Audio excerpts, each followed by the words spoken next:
C'est sous une pluie fine, dans la matinée de ce jeudi 25 novembre 2021, que Madame le gouverneur intérimaire du Lualaba est descendue au bureau administratif de l'Assemblée provinciale.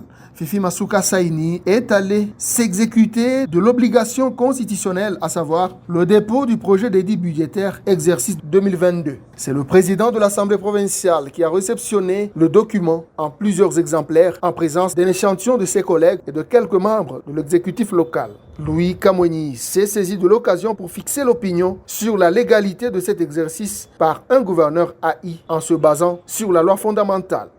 L'intérim d'un vice-gouverneur est un intérim de droit, parce qu'il est constitutionnel. Le gouverneur des provinces, absent ou empêché, est de droit remplacé par le vice-gouverneur. En ce qui concerne le dépôt et même la défense du budget, devant la nécessité, ça se fera, parce que la nécessité n'a pas de loi. Et puisque le budget est une nécessité, je viens de le recevoir. La province ne peut pas souffrir parce qu'il y a un gouverneur qui n'est pas là.